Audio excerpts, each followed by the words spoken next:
Hey, what's up, everybody? Cameron Hemphill here, your host for Medical Millionaire. Hey, guys, first off, thank you so much for taking the time to tune into the podcast. Our goal is to give incredible value and insight for practice owners. So if you own a medical aesthetics practice, or you're thinking about getting into this specialty, this industry that is changing lives and building confidence in people, all of these episodes are 100% designed for you and to help you take your practice to the next level. So, guys, today I have two guests on, and they have built an incredible practice. In fact, they just went through a rebrand. They have a super cool story, use great tech. I have Richard Maloof here. He brings the business aspect to Savvy Cheek Laser and Aesthetic Spa. And then I have Michelle Bogle here. She's the founder, and she focuses on everything that, when it comes to patient care, when it comes to retention. Guys, I had to have them on just because they have a killer story, great brand, and they're making big things and things change within the aesthetic industry. So, guys, welcome to the show. Thank you. Thanks. Yeah, we're excited to be here. Yes, very excited. Hopefully that opening was on par for you. Yeah, sounds great. Thank you. Great, yeah.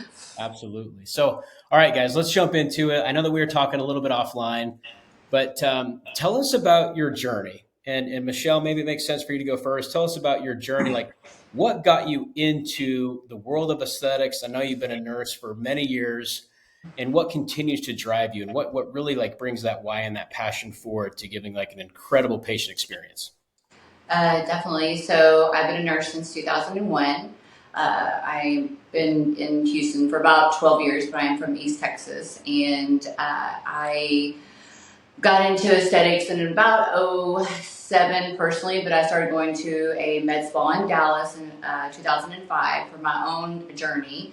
I had some skin problems and some what we call melasma, hormonal changes in your face, and I just wanted to seek assistance. So I found a nurse in Dallas area in a plastic surgeon's office, and I just started going there and getting treatments, and I was in awe of the nurse that took care of me, and she was about the age I am now, and I'm in my 20s. She was about probably her 40s, and I thought she was beautiful and knowledgeable, and the industry was so early, but she just really cared and loved her job, and she shared her inside of skincare and how to treat my skin. And so, kind of long story short, over the 2 years, he started building a med spa, and they took me under the wing. So I became part of their practice around 07, 08, and just fell in love. It wasn't real popular, kind of dabbed a little bit in it, but I felt in my heart that one day it was going to be a growing industry, and I wanted to make a change in other people's lives. So I did a little bit of traditional nursing, didn't quite do it full time, found myself at a kind of a chain med spa in 2011. To get my foot in the door, I moved to Houston in 2011, and I did work for a pop-up chain, just kind of get to do it their way. It wasn't very, it was very cookie cutter, and I felt like we were always delegated how we treated our patients, and we weren't giving them the best care. I thought we were just trying to make a buck and just sell. So I didn't really agree with the ethics. That was just my personal opinion, and I knew at that point one day I wanted to be a med spa owner myself. I continued my own journey by taking continuing courses. I'd work for free. I would float around Houston. I would bug other med spas and be like, hey, can I come fill in for you? Can I shadow you? Can I learn from you? Then about 2013, I went to work at a very popular med spa in Houston, and got to really excel in my experience. And I didn't have to do, she let me just take my skills safely under the direction, of course, of a medical director, but just expand my knowledge and rapport. And, as time goes on with every company, eventually you find yourself just branching out on your own.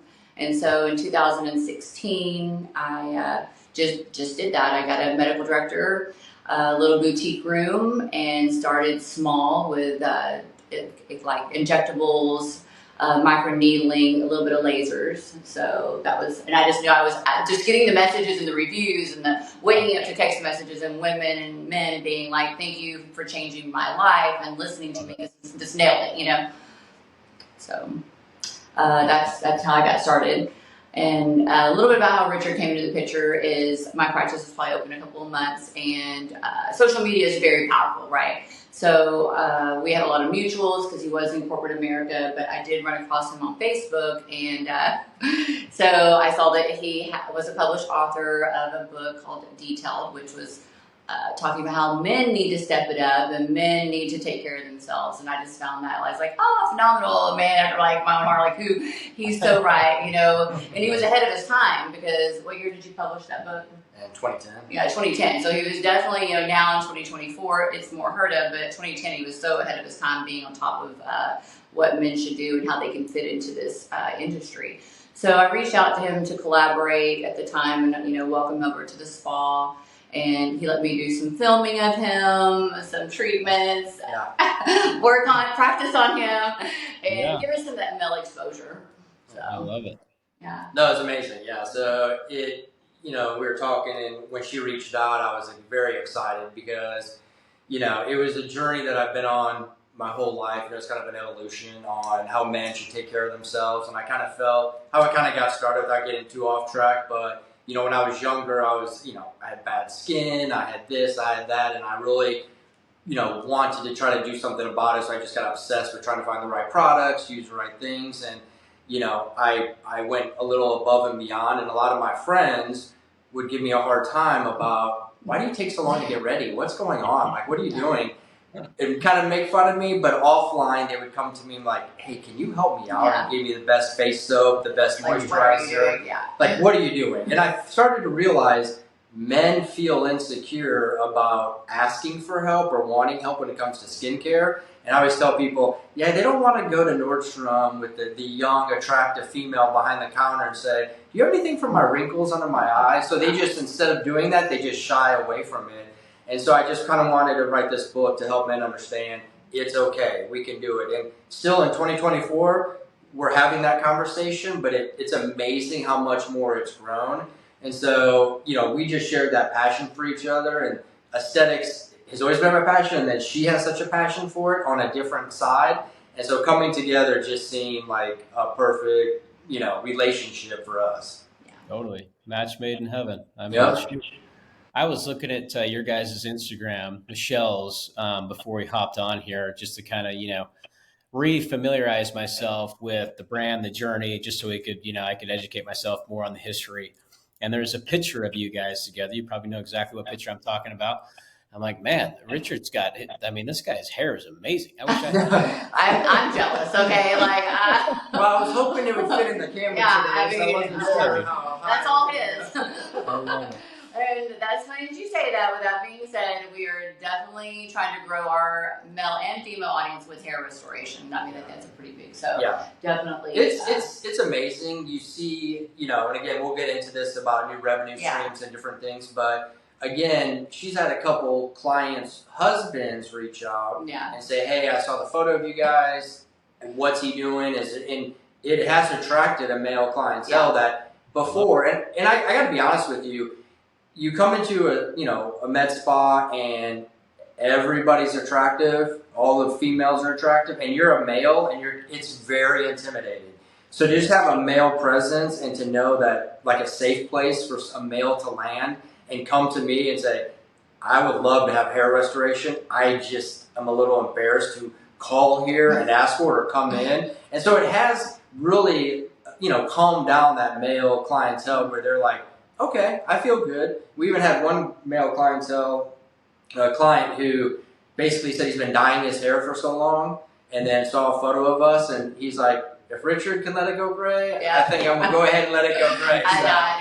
It's amazing, the social media aspect of this, and we'll touch on that too about the marketing and building our business, but the social media aspect of it has been so big for us. And again, the fact seeing the both of us, and you know, even though we tell everyone we're 25, we're not. Yeah. And so, you know, seeing, you know, people who are, you know, so one of us is in our 40 50s. plus. You know, This is 40 plus at this point. That's where we but stop. it's like we're not only, you know, promoting, you know, what we do via word of mouth, we're also practicing it ourselves. And that's, you know, it says a lot when we believe in what we're doing and we stand behind it and we're doing all these things, and it can make a difference if you have the right provider recommending the right services to you.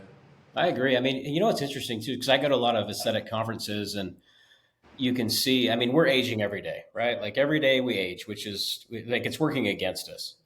But I go to the conferences and the people I interact with that either are medical aesthetics practice owners, they work in the industry, or you know whatever they're doing, it's they bring this different type of charisma, this different type of confidence, and they're all like they all look incredibly young. And I mean, for the most part, like that's the theme of I was just at Aesthetic Next, and everybody just looks great, and everybody carries themselves so well.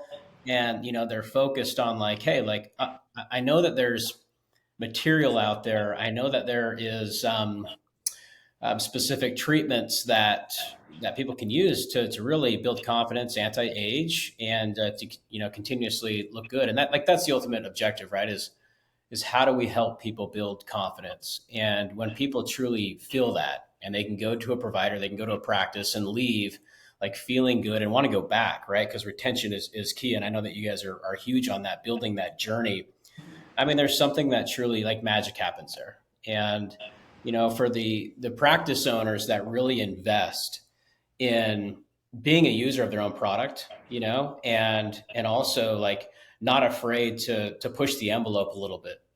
You don't see a whole lot of men that work inside of aesthetic practices, like, but it's becoming more common. And to your point, you know, Richard, it's like, man, when there's a dude there that I can relate with, like I would go to your practice because I there's just like this instant connection of like, hey, there's a dude there, it must be safe. Like, Yeah.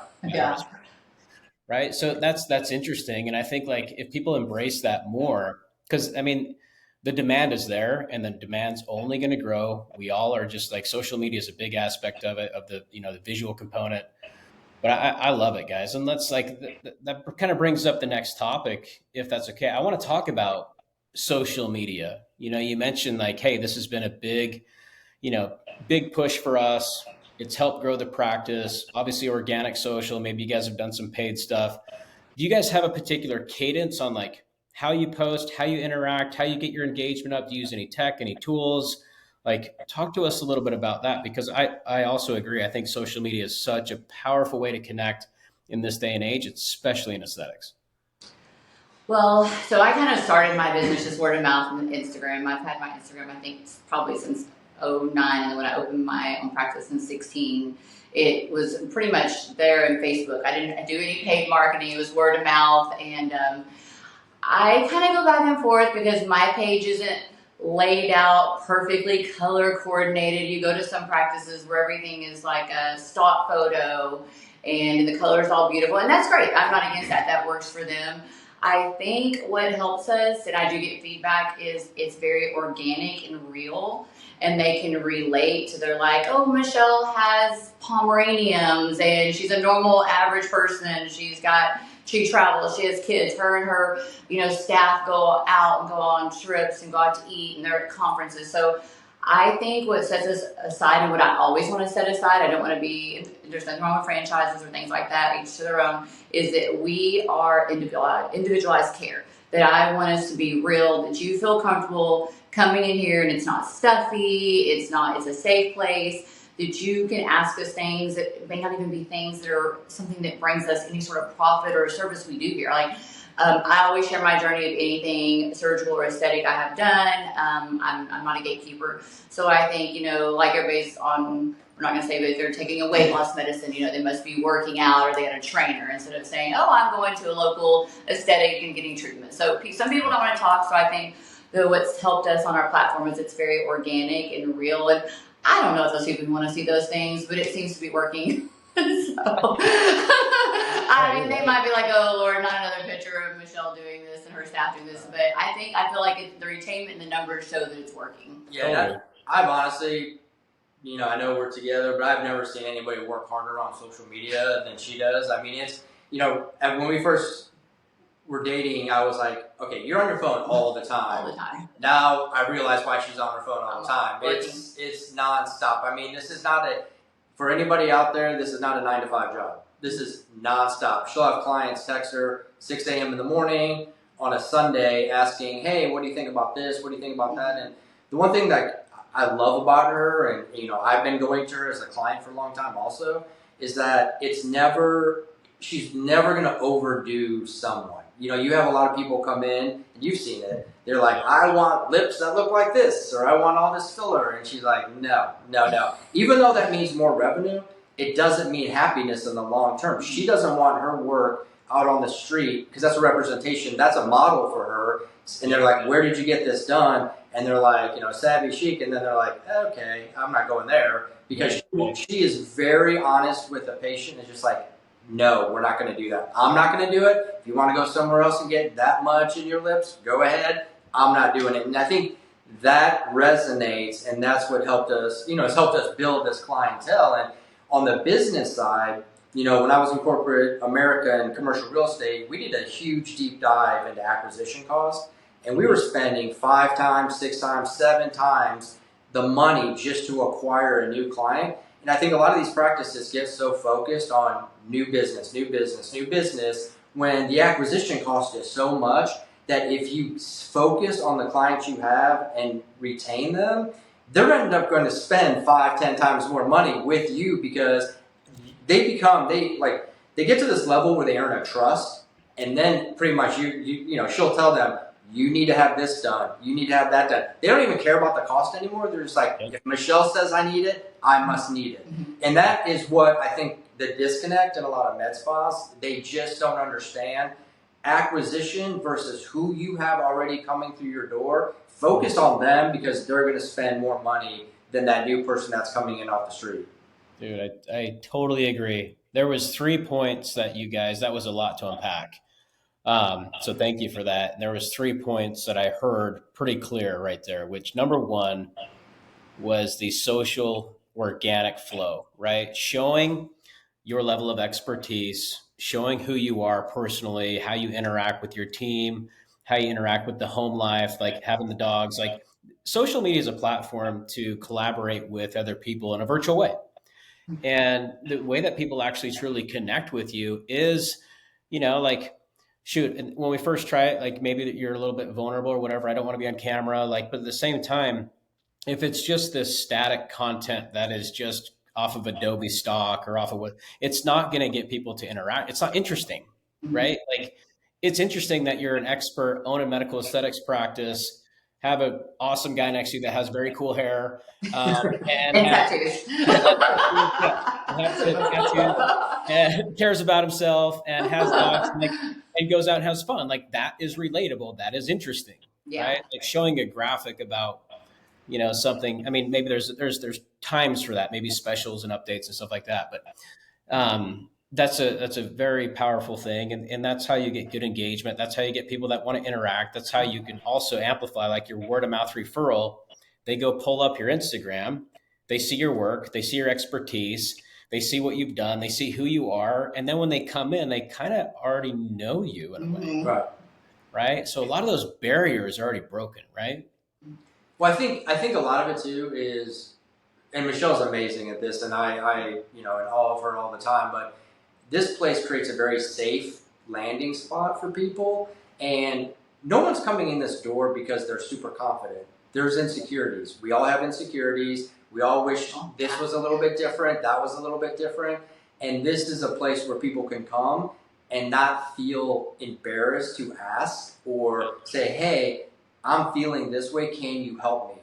And she does an amazing job. I know, you know, one thing we want to do is we might give off a perception of, oh, okay, but we are so approachable and we are so easygoing. And we just want people, again, when they walk in the door, you're safe. There is no insecurities. Everyone in this building suffers from some sort of insecurity. And this is the place where you can come and get it addressed. And I think she has done such an amazing job through social media showing that. And you have no idea, people have gone so long without addressing an issue and finally had the courage to come in and address it. And when she does her work, I mean, she's amazing. When she does her work, just the way the way when they leave, and how many lives, I mean, honestly, how many lives she's changed just by something that someone lived with for so long, and didn't have the courage to come and get it addressed, she fixes it, and their life changes in an instant walking out the door. So, and that's a customer for life, you know? No, totally. No, and I think that, gets back to like when you said you go to conferences and how aesthetic providers are so confident. Well, yeah, like imagine waking up every day and you're like, I know yesterday I just made someone's day. I got a message on the gram saying so. Getting things done does not fix everything that's going on with you. But truthfully, if you look better on the outside and you feel confident, it does help. We're all carrying some sort of burden and something's going on in everyone's life. We all have something we're dealing with. So coming to an aesthetic spa and doing these things, it doesn't solve that. But you do feel better when you look in the mirror, and I hope it gives some confidence to face whatever they're going through. Right. 100%. I wish there was some data. Like I've asked AmSpa to produce some data based upon like, is there some level of benchmark or something that's out there? Like when somebody started going to an aesthetics practice and maybe a year to 2 to 3 to 5 years, wonder what's happened to their career path. Right? That would be great. Yeah, that'd be great. I mean, well, it's funny you say that. In my part of my book, in it basically says when you look better and feel confident, you perform better, and it's true. I mean, when you feel good, you perform way better. And there's been studies of just going on interviews how someone aesthetics help them get a job versus someone else, and it's, I mean, you know, it's everything. Great for us. Relationships, jobs, career. Totally. I mean, I've had clients tell us that doing aesthetics and weight loss and other procedures here, they got off their antidepressant medications. I mean, so nobody's tracking that, but you are exactly right that I wish there was some data like AMSPA or companies like that could, find that out, because I know for a fact I've heard them verbalize and say, you know what, since I started taking better care of myself, I don't need my medication anymore. And that's what, don't get me wrong, people need them, but if they don't, that's great, if that was that boost. Yeah, and I think one good thing, again, about what we do, and this goes back to even the men too, is it can be overwhelming because you look at the menu of services and there's a lot, and they're like, I don't know where to start. And, I always tell guys, start here. Just basic stuff. Let's just start with your skincare.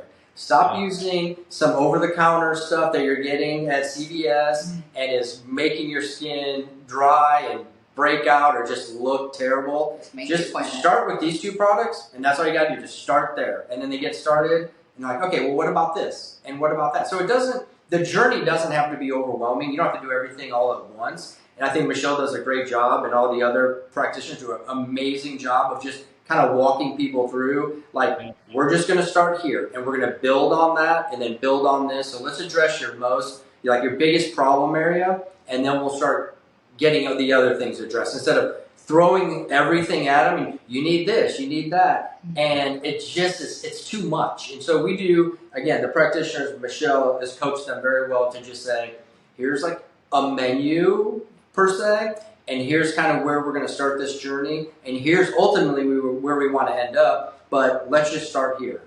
Yeah, no, I love that. I mean, it's well said. And one thing that you just made me think of was when I started going to conferences, back in 2017, my wife would come with me, and she would, there's always samples, right? Everybody's handing out samples of facial creams and all sorts of stuff and oils, and I would always let her have it.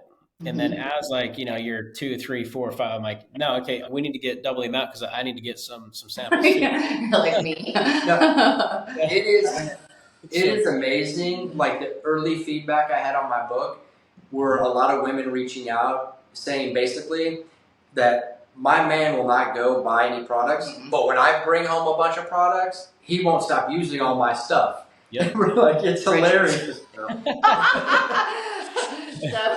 he's been my client for 8 years. Well, and then of course, like I said, we were dating. But once we started hanging out together and trips and moving in together, it's amazing how much of the skincare he's been hoarding. Well, you know what? I know where all the skincare went. I was like, when he moved in, I was like, oh, look at this. I seriously have terrible FOMO. Whenever she's we might run out. I'm like, what's that? What's that? What's that? I want to try it. Yeah. never my have to gosh. worry. Yeah. There's the same battle going on in our house. Just so The you know. same thing, yeah. It's 100%. okay. Now, It like, takes work to look this good for all of us, right? it does. I mean, shoot, it does. It's Yeah, my and 10-year-old definitely. daughter now takes the stuff. She takes it from mom, and we find Uh-huh. we're like, "You're 10. What's happening here?" Yeah. Right. Oh Yeah. my gosh. Okay, so I want to talk. You made a call out that I thought was interesting when you said these are models that are out there based upon your work and expertise. I thought that was a really cool comment because if you put patients on the right journey to success, it's not going to happen overnight. It's not going to happen in a month. It's a journey. It's a consistent process, right? Like having a model out there, it's so true. You really hit home. It's like, oh my gosh, these are not patients, clients. They're not, I mean, they're everything together that represent you and your brand and your expertise. And they're going to go out and live life. When they're living life and they look incredible and feel incredible, they're going to ask, like, what is the secret sauce, right? Mhm. Your name's going to come up, your brand's going to come up. So I think that was a really interesting point, and that kind of leads me into where I want to go is how you build that journey with your patients. Because I 100% agree with you, Richard, that look, the acquisition costs are high. When I look at CPLs and patient acquisition costs, I kind of put the patient word on there versus customer. When I look at that, I mean, this can range anywhere from 350 to 550 on one new client. Like that's how much it can cost, depending on ads and time invested. But a range. Let's just put it at $400. And let's say they come in and they buy Botox, for example. Typically someone spends, and this is a data point from AmSpa, on their first purchase, it's $550. Mhm. And like if you factor in the acquisition costs, and then you factor in margin, and then you factor in the time it takes to actually do the treatment, like we're losing capital. Yeah. And a lot of people are focused on this. You have to get them to come back. That's my point. But you have to nail it on that consult, that expertise, the journey. Like, can you talk to us about that? Because I can tell that your retention's incredible, and you do such a great job, and you care so much about building confidence. Like, let's walk us through that. I'm curious to know what the process is there. So always, again, like Richard said, everything from day one when people would see, work with my clients I wanted them to see the difference and then like, where are you going? So word of mouth is huge. Houston's a big town, but it's not. Like everyone does kind of know everything and the word gets out. So I don't want someone to feel overwhelmed when they come in and you just start throwing out all these different procedures because then they think, wow, I have to be a millionaire to get all of this done and to look pretty. Bye. I'm going to walk away now. So I think not overwhelming them and sitting down and just having that talk of what concerns you most. Let's start here. So I myself started doing research and more training, and I read a book once talking about how much a MedSpa did by just never seeing one new client. Don't get me wrong, we want new clients. That's what we love, Growth 99, the leads, the website. But it's the retainment because they will give you referrals. So a lot of your new ones will come from reviews. They'll come from visiting the website. They'll come from repeat business. So I pretty much groomed my staff to be like, they like what you did, but they might forget. So they're not to leave this building without rebooking something. Mm-hmm. And then the conversation in your room should be, yes, catching up is great. How are the kids? How's the husband? Any travels, babies, things that you remember, fur babies, life, a career. Yes, you need to have that rapport with them, but you also need to have the conversation of, what skincare are you using at home to take care of what we're doing here? Or was there anything else on your list next? And then they might say, yes, I'm suffering from sun damage. This fall, I wanted to focus on that. Okay, well, let me book you with our staff, our esthetician, and get you started. So the goal is whether they meet, like we use the word Botox, so any toxin, but it's a rinse and repeat. We know, we do it, it wears off, we need to do it again. So basically, when you go to the dentist, what do you do when you leave the dentist? They book you in 6 months, right? Yes. So, yeah, here's your cleaning. So I have trained my staff to remind them, you're not selling them something. They already came here for it. So you need to be in charge of setting in the reminder and saying, I'm going to need to see you between 3 and 5 months. What's your comfort level? How often do you like to repeat your service? Boom. So then they're on, and then I say, I'm going to go ahead and book you now. Even if you're not high in demand, if you're building your practice, you need to pretend you're high in demand because one day you will be. So basically, and that's how I built my books. Because that confidence, I said, December is a busy month, ladies, gentlemen, we need to go ahead and get you pre-booked. Oh yeah, let me go ahead and steal my appointment. And then so having that conversation of one, what's the next step? So hopefully they're back in your spa in a couple of weeks getting peels or lasers or anything. Then, and you have to have a conversation. And I think nurses they're all my nurses here. I don't hire new graduates. I don't have anything against it, but I personally only hire nurses who have a bedside care. Because one of the reasons that I'm such a good provider is I was a real nurse in the hospital, and this is all fun and games and it's serious, but you make people happy, but it's a different level. So I think having that bedside care has you that relationship and that empathy of what they're going through. So I think it just makes it more relatable. I know every nurse wants to get in this industry. That's okay, great. I applaud them. I'm always helpful for new nurses who want to start their own practice. But for us, our motto is you need to have some experience at that bedside care so you can be relatable for pain. Like, what real pain is. These procedures are painful, but you may have, as a nurse, experienced what real pain was, and loss. So I just tell these girls, they trust you. You talking to them about things that are bothering them is a delicate subject, but it's all how you present it. Yeah. No, and I think from on the business side, so, someone books an appointment, it becomes a warm lead. As soon as they walk in the door, obviously it's a hot lead.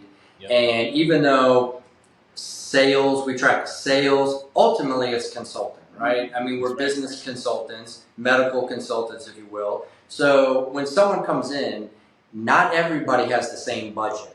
So a lot of practitioners need to understand that you're not dealing with, someone might have a budget on here and someone might have a budget on here.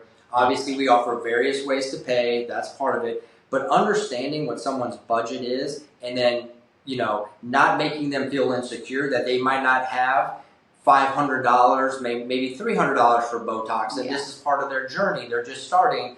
But gear something around that as a start. And as they build confidence in you, I promise you, it is amazing. No matter if we're in a recession, people will find money for beauty. I mean, it's amazing. Yeah. So, but again, on the business side, once they're in here and, I try to tell the practitioner, use terms like, I do this, I do that. Because they're staring at, this beautiful practitioner and they're like, I want to look like you. Yeah. What are you doing? Yeah. And so even with our, products, skincare, they're very much, they do use the product. So tell that story.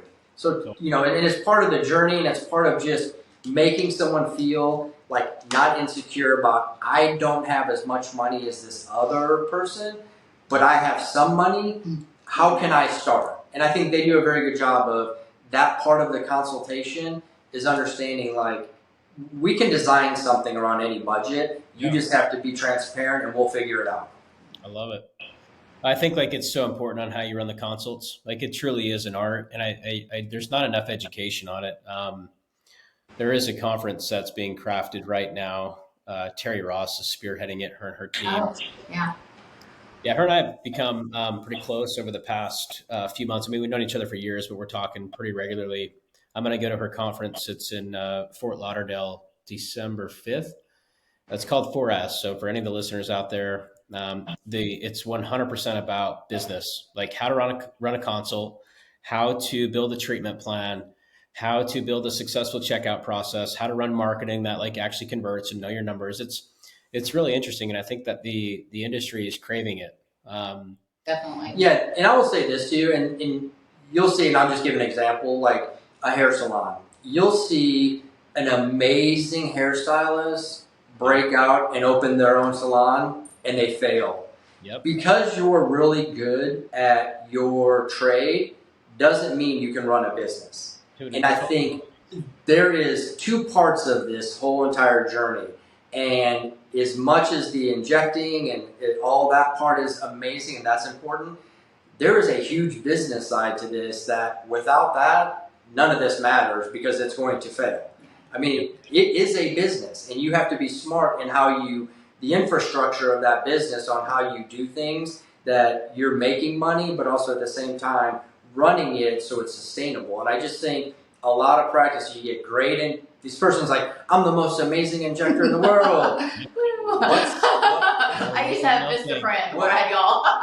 I'll run my own website. Exactly. And then they're like, what does ROI mean?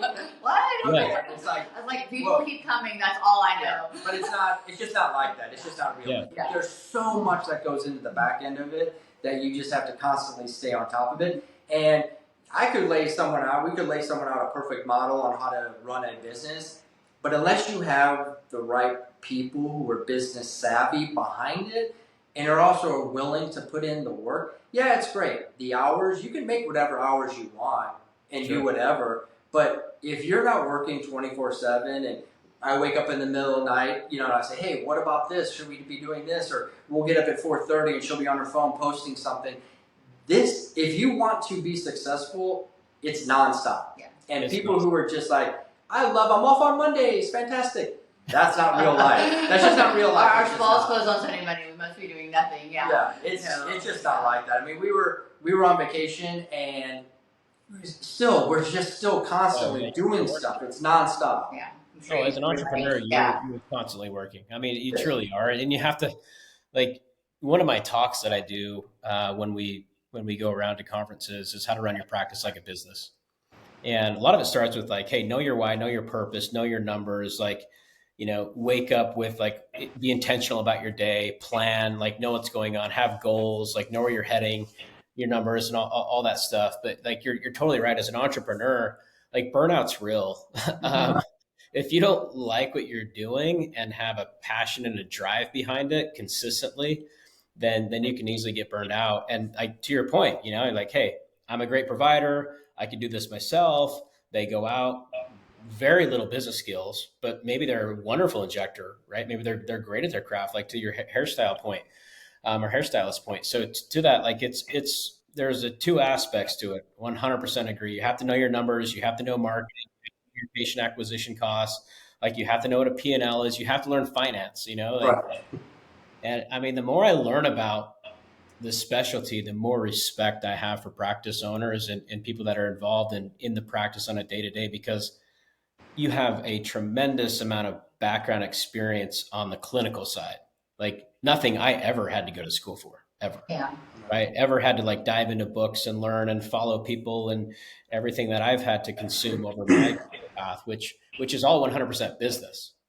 So now you got to have like these, both aspects, which is absolutely, it's a challenging thing. I mean, being a practice owner is not easy. And, you really have to know what you're doing and you obviously have to get out there and do everything you can, but it's not an easy objective, but it's a powerful thing to have as an entrepreneur, because you really are changing people's lives. And the more you touch people, like through the marketing aspect, right? Through, if you get a new follower on social, that's like a word of mouth, or you're at an event and someone hears about all the amazing work you do, or you're running ads, or, you have the website or whatever, and that new person hears about it and you could change their life. Like that's the cool thing. All right. It's huge.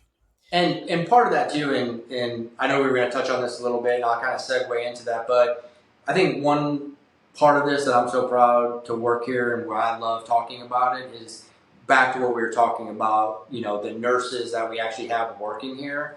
We have 3 nurses working here. I got to be honest, if I'm having anything done to my face or any kind of procedure, I want a nurse on the other side of that, Yeah. And it's amazing the confidence level our patients feel that there are nurses here, and it's just game changing for us versus a lot of other med spas. It's just because of when you walk in, there's a medical undertone here that's huge. And so I just think it makes people feel so much more confident in getting things done. And then the other aspect that even goes a step further is, you and I could hold a needle and put it in someone's face, right? But there is such a huge artistic component to this that Michelle can look at someone's face and be like, okay, well, that side's kind of dipping down a little bit. I'm going to inject here, and this side needs here. And I'm just looking at their face like, I don't know, it looks normal to me, Looks straight to me. Yeah, but there is something that is an art to it that unfortunately you can't teach somebody. They just have that gift. It's like, you know, in my old job, my CEO used to come to me and say, "Oh, make that person a salesperson." No, either you got that skill or you don't. And for her, I mean, she is just amazing at being able to just organically look at someone, and in her mind, she already knows exactly what she's going to do. And the book might say, "Do here, do here, do here, do here," and she's like, "No, we're going to do this, this, this, and that." And that's how she operates. And it's just amazing, that part of it, that is business savvy as I could be, or as much as we do social media. If you're not good, that's also a problem too, you know? Yeah, I am thankful for my talent. Yeah, it really is a gift. Well, it absolutely is an art. And I mean, artists can see things like, including obviously fine lines and wrinkles that we can't see. Like, I totally agree with you. And, you know, when we were talking offline, I think that, you know, nurses or maybe other, you know, entrepreneurs that want to get into the specialty, they see what's happening on social, or they see like this quick path to success and producing a high income. And they think that they can just go to, you know, maybe a weekend course and get something, maybe a certificate to inject in 8 hours. I think in Texas, I think it's like all you need is 8 hours or something like that. But that's 8-hour class, yeah. Such a big misconception. Like, talk to us about that. Like that, you're still learning, right? Like, yeah, I learned something new. I mean, you should never quit learning. I mean, there's nothing to navigate how to, other than everybody sharing their experiences, and it's just become a huge, like you said, I would say around 2017, you know, that's when everybody started talking about it more so. But, you know, I tell everybody you can go to the IRS website and it tells you how to pay your taxes, so you kind of know, it's just a given. But nurses and doctors and mid-levels and estheticians that go into this journey, there isn't anything that just tells us, you know, like, this is how you do this. And so you have to seek other people that have a high level of skill. And by doing that, you're being safe. You know, you need to always do safe practices. And like with us, you know, we are nurses, and then we have a nurse practitioner, but we also have a plastic surgeon, medical director, because, you know, fortunately we haven't had anything major go wrong, but we feel confident that if it's something we can't do, that we're constantly supervised, and we have our, you know, plastic surgeon, Dr. McHugh, to be able to send our clients to if we did need that. And I think there is definitely a level of, you know, confidence of our clients that they know that there's something, you know, needed to be addressed, that we have to. And unfortunately, you know, some of these things, because of social media and just because of everything, has gotten so buzzword, you know, oh, go get some Botox, go do this, go do that. Do your research. Make sure the person, the provider, is like been in business, has good reviews, knows what they're doing. Like, we always make fun because sometimes are real. Yeah, sometimes we see these things on like these funny memes on Instagram where someone got their Botox from a Groupon, and it was, you know, messed up. But it is like, it's real life. This isn't something to play around with. You really need to be educated, and cheap doesn't mean better. It just doesn't. It's like anything in life, you know, you get what you pay for. So look into the provider, understand, do your research, and go have a free consultation with them and just see what they're about and what they recommend. Because I promise you, if you're looking for just the cheapest avenue, I don't even know if that's a client we really want. We want someone who really, really wants to be educated on what the game plan is for their future. Yeah, so true. It's like, you know, you can't go to college and then stop learning, right? No. You have to continue to learn. You have to continue to follow others that are in your sphere or other entrepreneurs if it comes to, you know, the business side of it, other injectors, maybe that they have an academy, or the conferences that are out there, cadaver labs, like those types of things, and collaborating with other providers around the country and even outside the country on techniques. You know? So like I don't like, the education on the clinical side is never going to end. On the business side, it's never going to end. And that's for the better. Like, you know, for the true practice owner that's looking at this is not a quick win. Like, this isn't a quick win. This is a real business. This is something to take serious. Like, safety is real. These are patients. And they need to be taken care of. And You want things to go, it's all fun and games until something goes wrong. Right. Yeah, absolutely. Right. Yeah. And I think Michelle's built such a good reputation, and she's, deep in her heart, a really good person. And she has other injectors who will call and say, "Oh my God, this happened. What should I do? Yeah. Can you help me?" Yeah. And that's great that she's there, but at the same time, what happens if she wasn't? What are these other people doing? So Totally. Do the research, just make sure the provider understands what they're doing and what their background is, and just be safe. And again, back to the repeat business, is because these people feel so confident, and they're just like, do whatever you want to do to me, because they trust her so much. Oh, that's amazing. And that's not easy to get to. No. Because you've invested so much time into your craft, Shoot, I saw I was on a Facebook group the other day, and I saw somebody had purchased, I don't know who was selling it, but it seemed like kind of like a knockoff of some sort of toxin. I don't know the brand, but it wasn't one of the big three, if you will. And it was obviously cheaper. So like, hey, let's try to make, and a horrible reaction. So you get what you pay for. I agree. And invest in the right products, invest in the right resources, the right training. It's absolutely critical. So really quick, guys, I want to go back to, you made a comment about your process of rebooking when they, and I've talked a lot about this on our episodes, is like a very powerful checkout process. Yes. Great time to walk them to the front, however you do it. There's retail that can be sold to enhance the experience. Rebook them, 100% agree. That's like critical. Connect on social media. If there's not a connection there, like, shoot, get a testimonial from them. Yeah. If you get that on social, they'll reshare it if you tag them, right? Like, get a Google review. Yeah. Because when people are searching, whether it's a word of mouth referral or they find you through digital marketing or whatever, they are going to look you up. They're going to look at your site. They're going to look at your work. They're going to look at your social. They're going to look at your Google reviews. And then like proximity, like how far is it to go? And they're the expert. Like, if you can check those boxes, obviously the people come back because you rebook them, but the word of mouth referral and how the practice will grow, it evolves over time, and you'll have year-over-year growth. All right. Yeah. Definitely. Okay, so you guys are going through a rebrand. Yeah. So I've always been, obviously, kind of my nickname is like the lip queen who doesn't love a good lip. That's kind of how I got some of my techniques I perfected. So the original, and of course, lots of companies have multiple LLCs. So did start out with Savvy Chic MedSpa, and it was emphasized, a little bit more girly and cutesy with the lips, and that word MedSpa, I felt like has been kind of played out, and I don't think it covers the full broad of what everybody's doing, because we have devices. So Richard and I started, when we collaborated together, and now we're partners with the Savvy Chic Laser and Aesthetic Spa.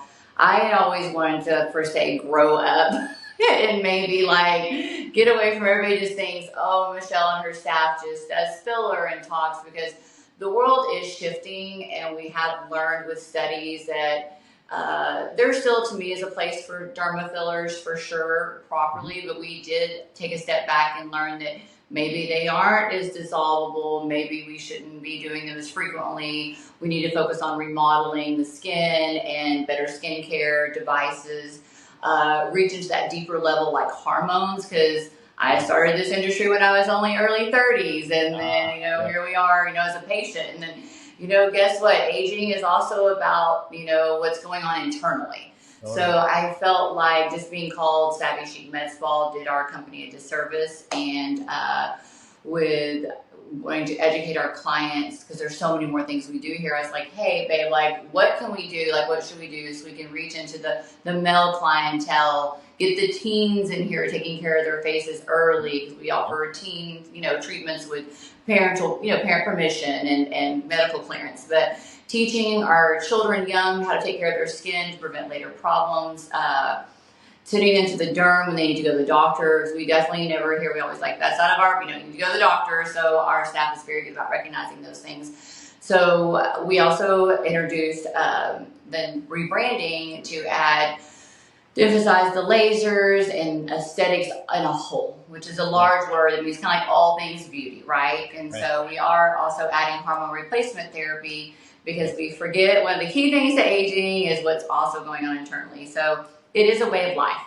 So we felt like the rebranding would kind of just teach everyone that it's a way of life. Yeah, and I think for me, I love growing up with, seeing her with the lips and all that, but I think it was time, given the people we were bringing in as employees, the equipment we were spending a lot of money on, that it was time to really represent that this is, even though it is a very safe place and we can fit all budgets, it is a higher end experience when you come in here. And I just thought the perception of what that might have looked like versus where we're at now is just not the same. And one of the biggest things that drive us crazy is when people say, I didn't know you guys did that. Like, do you do laser hair removal here? Yeah, for 3 years. Yeah. So I think changing the name, rebranding, growing up together and seeing where the evolution of where we're headed and all the things we're doing. I just think it was time to really say, listen, this is, not to be one-stop shop, but you can come in here and pretty much get anything you need taken care of. But again, also just that feel like if someone for the first time is seeing our sign, they're like, okay, this looks like a legitimate place that I want to go and have this experience with. And that's what we've turned it into internally. Yeah. We just wanted to put that on the outside too, so people understand that this isn't just some fly-by-night spa, that we're going to be in business this month and out of business the next. It's just not. Yeah. Just a quick little stop in to get your lips done. No, it's smart. It's absolutely smart. And I mean, for the audience, you guys, I think more of you should look into that. If you've been in business for a long enough time and maybe your mission has changed, maybe you bolt on, additional devices where people maybe not know that you offer laser hair removal. Yeah. Right. You can only tell so many people, but the brand is what's, it's really important. The new messaging, everything that you guys have. I completely agree. Shoot, I remember back when everything was called MedSpa. Yeah, exactly. It makes you think it's like a pop-up thing in the mall or something, right? So we kind of wanted to be, there's so much more custom care going on here. Totally. Yeah. And the aesthetics is just it's an elevated feeling, it's it's the expertise, the experience, kind of how you feel when you walk in. So smart. I know it's, going through a rebrand is challenging, like logos, fonts, colors, mission statements, connecting with social. It's website with you guys. Yeah. It's a project. It's a lot. It'll take time. It's a lot. It's been, but it's growing. It's okay. It'll be worth it. I think, like you said, maybe some businesses out there, they've grown and they started that way that, rebranding would be something that would be ideal for them. Totally. So, yeah. Well, you guys are amazing. I was looking at the tech stack. I want to talk about that for a second. I know you guys are super busy. I'll let you go, but I was just from an outsider looking in. Great website. Love how you guys have built that. Love the messaging behind it. Love how it loads quick. The call to action. Online booking is crucial. I still talk to practice owners that think online booking is a waste of time. So I love seeing that. That brings the patient experience in, the patient flow. Like people want to book online. So that was one of the things that I saw that was great. Looks like you're using Vigaro, right? Yeah, we've had a long relationship with Vigaro. It seems to work well. It's probably been about 3 or 4 years. And nice. I mean, again, a lot of people download the app and then they have their own login and you just miss so many phone calls. I can't imagine not booking online because the secretary plays phone tag. Yep. Yeah. And because people have jobs and then, they love it that they can get on. There's some of the old school, they'll never do it. They still want to call, they want to talk to human. That's great. We have an aesthetic concierge for that. But I always tease them like, how is it so complicated to book online? Can't you buy a plane ticket? Because they're like, I don't know how to book online. I'm like, do you travel? Do you shop online? Yeah. If you use Amazon and you book your flights online, then you can book an appointment online. Yeah, 100%. I think that's great, actually. I think a good way to push that, and I think Michelle's done a great job, is in part of the social media aspect, she almost promotes, hey, someone has an opening this day, you should try to get it. Yeah. So it's almost like, that that fear of missing out or that call to action where people are like, oh man, I was going to call next week, but I better hurry up and book with her this week. She's getting booked up. So it almost creates, that action, but also helps the clients understand that, listen, you can't just call and get an appointment. You can't just get in and see Michelle. It's not that easy. So you need to plan ahead. And I think part of that pre-booking that she was talking about and, advice for your other spot, people need to plan ahead. We're going into the, Q4, which is crazy. And people just think they can call. Do you have anything open tomorrow? Yeah. No, not till next week. They're like, oh my gosh. But you've got to plan ahead and start booking your appointments now. And that's why pre-booking even now is so important because they might not think about it. And they'll be so glad when you already did that. When it comes close to Thanksgiving, they want to look good for the rest of their family with the Botox or whatever they're doing. Pre-booking is key and crucial to the success. Well, and I'm honest with my clients. I've been a nurse for 24 years. I have kids. I have a life. Not to be selfish, but guess what? I'm going to miss some work. That's part of entrepreneurship. I did my time. I used to sometimes work from 7 a.m. and inject till 11 p.m. for sure. I mean, and like you said, I'm always on social media, and so that's how I grew to be able to, purchase, devices and grow a team. But I tell everybody the truth. I'm like, hey, I'm not going anywhere. For sure, going to continue to work, but I'm going to take off. I'm not going to be here the day after Thanksgiving. It's just not. Some people will, and there's people who are building their practices. I did do Good Friday specials, and I pre-sold, so that's a great thing. If you're building your practice, guess what? You're going to have to do your time and do that also. But now I'm at a point where I'm like, love you guys, but this is the hours I'm going to be here. I'm going to be at home with my family. And people are building their practices. You got to do that at first. You might have to work the day after Thanksgiving. You might be working the day before, the day after Christmas, but it will pay off. Yeah, totally. You got to stick with it. It pays off. She'll say that too to be hard. And then if we're closed on a Friday, she'll come on a Monday and work. This is sweet. I'm so tough. Yeah. She's gonna pop in every time. Well, that's huge. I mean, you have to build a team. At some point, you have to build a team and you have to rely on them, we have a great team here. And that is, the biggest thing is the way we kind of haven't touched too much on this, and everybody designs their plan differently. Who doesn't? Money, of course, is how we are. We wake up every morning to go to work. Of course, we want to make money, right? I mean, that's the driving force. That's how we take care of our families, ourselves. We live. Yeah. But here at Savvy's, we do kind of pay our team, I think, a little bit differently, where they don't feel like they have to backstab each other or not play as a team. So the way we take care of our staff, I think, is a little different than some places.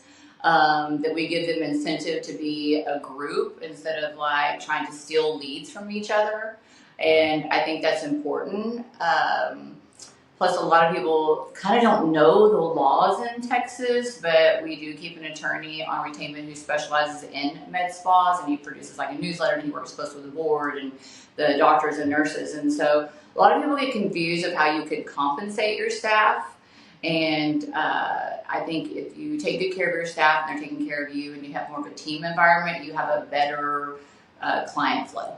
And I think what's good too, and one thing we've done really well is capitalize on people's strengths. So we definitely have, one of our nurses is really Michelle's backup.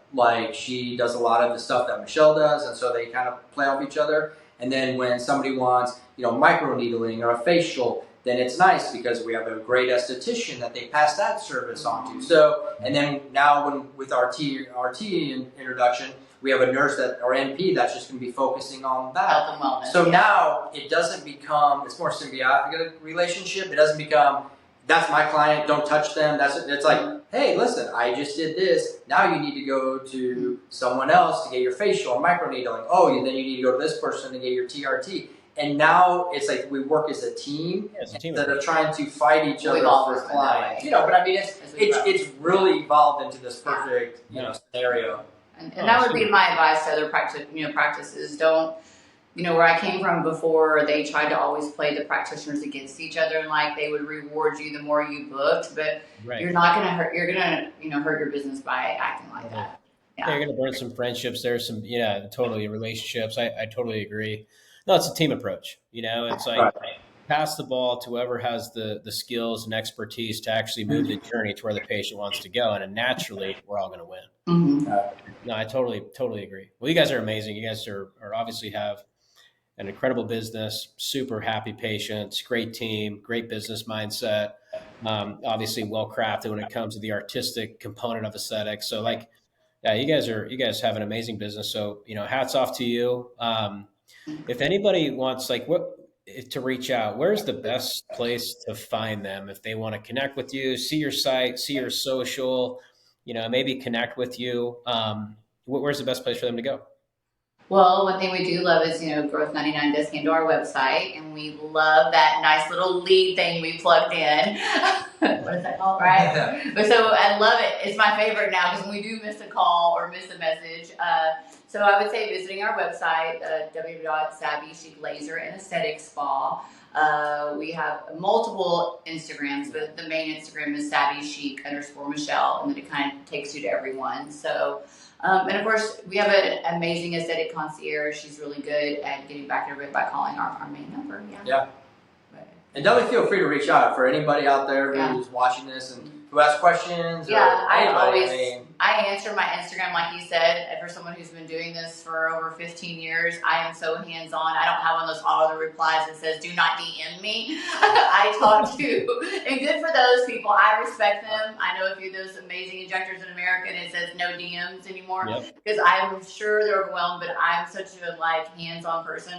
I get new graduate nurses and I let them shadow us. I answer questions like, these are my vendors and I don't know if this will work for you, but hey, share this contact. So I think you should never feel like you know so much or you're so up there that you can't share with other colleagues. It's literally, to me, always colleagues over competition. So I love it. And just a little bit of a nugget here too is when we finish our next version of our software, you'll be able to effectively pull in your DMs directly into what we're calling the inbox. So now you'll be able to just reply to all texts, all DMs, all emails in one centralized place. So that's coming. We've been working. Wouldn't that make my life? I love that. I can't wait. Richard, yay. Communication consolidation. Awesome. Well, there you guys have it. Please check them out. Reach out to Richard. Reach out to Michelle. Again, you can go to Savvy Chic Laser and aestheticspa.com. Check those guys out on social media. They have a very powerful social media, and reach out. Those guys are great. So guys, thank you so much for being on the show. I really appreciate it. And for those of you guys that found this content and episode valuable, please share it. Let's keep this conversation going, rate it. And I'll leave it at that, guys. Until next time. Thanks for having us. Thanks so much. Have a great day. Thanks so much, guys. All right. See ya.